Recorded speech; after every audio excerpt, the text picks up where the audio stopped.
0 ते 20 पर्यंतच्या संख्यांची वजाबाकीचे चिन्ह वापरून वजाबाकी करता येणे.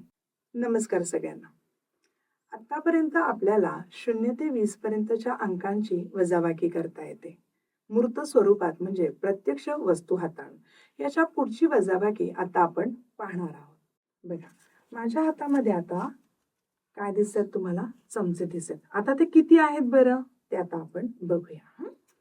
ते बघा आहेत 1 2 3 4 5 6 7 8 9 10 11 आणि 12. बघा, तुम्ही आता हे चमचे मोजलेत, हे किती आहेत? 12 आहेत. आता आपल्याला या 12 मधून 7 वजा करायचे. किती चमचे वजा करायचे? 7. मग आता वजा करायचे म्हणजे काय करायचे? याच्यातून मला काय करायला लागेल? तेवढे चमचे बाजूला ठेवायला लागतील.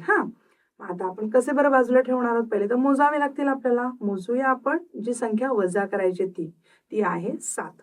1 2 3 4 5 6 आणि 7. बघा, आता हे जे 7 चमचे आहेत हे मी काय करणार आहे? बाजूला ठेवणार आहे, म्हणजे वजा करणार आहे. आता किती उरले बरं? बघा, ते मोजूया आपण. 1 2 3 4 आणि 5. बघा, आता आपण काय केलं? उरलेलं जे उत्तर आहे ते आपलं काय आहे? वजाबाकीचं उत्तर आहे, म्हणजे 12 वजा 7 बरोबर 5. हो की नाही? मग आता हे जे आपलं जे गणित आहे ते गणित आपण कसं लिहितो बरं? ते गणित आपण लिहितो असं: 12 वजा 7 बरोबर 5.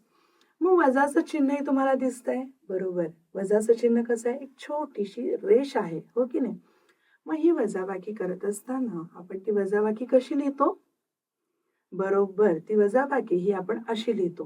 म्हणजे वजाबाकी लिहिण्यासाठी आपण 2 पद्धती वापरतो: आडवी मांडणी आणि उभी मांडणी. हो की नाही? मग आपल्याला प्रत्येक वजाबाकीचं उदाहरण हे अशा पद्धतीने लिहायचे. माझ्या हातामध्ये काय आहे? काय दिसतंय तुम्हाला? बरोबर. बघा, ही एक लाकडी पट्टी आहे. हो की नाही? ही लाकडी पट्टी नुसतीच आहे का बाळांनो? नाही. तर या पट्टीवर काही अंक लिहिलेले आहेत. हो की नाही? तुमच्याकडे सुद्धा पट्टी असेल, प्लास्टिकची छोटी पट्टी तुमच्या प्रत्येकाकडे असेल की नाही?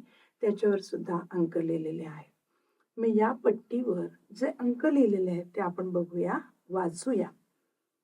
1 2 3 4 5 6 7 8 9 10 11 12 13 14 15 16 17 18 19 20. बघा, 20 नंतर सुद्धा इथे अंक आहेत, कारण की ही पट्टी मोठी आहे. आता आपण 0 ते 20 पर्यंतचाच विचार करतोय. मग आता तुम्ही काय बरं करायचंय? या पट्टीवर जे अंक लिहिलेले आहेत की नाही, त्यानुसार आता आपण वजाबाकीची उदाहरणं तयार करायची. कशी बरं आता उदाहरणं तयार करता येतील आपल्याला? आपण आता बघा, हे जे 20 घेतले की नाही, मग त्याच्या लगतची जी संख्या आहे, त्याच्या इकडे जेवढ्या पण संख्या आहेत त्यांची आपण वजाबाकी करू शकतो.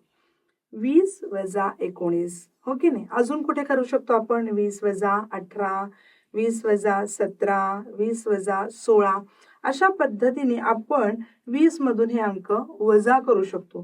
त्याच्यानंतर आपण काय करू शकतो? अजून कुठली कुठली उदाहरणं आपण लिहू शकतो? 19. जर का आपण ही 19 ही संख्या घेतली तर 19च्या बाजूला कुठली लगतची संख्या आहे? 18. 19 वजा 18, 19 वजा 17, 19 वजा 16. अशी आपण खूप उदाहरणं तयार करू शकतो. कुठपर्यंत करू शकतो? 1 येईपर्यंत. हो की नाही? म्हणजे 1 वजा 1 असं इथपर्यंत येईपर्यंत आपण या वजाबाकीची उदाहरणं सोडवू शकतो, आडव्या मांडणीने आणि उभ्या मांडणीने. हेच आपलं आव्हान असणार आहे, की आपण या संख्या रेषेच्या साहाय्याने, या पट्टीच्या साहाय्याने जास्तीत जास्त उदाहरणं तुम्हाला सोडवायची आहेत. धन्यवाद.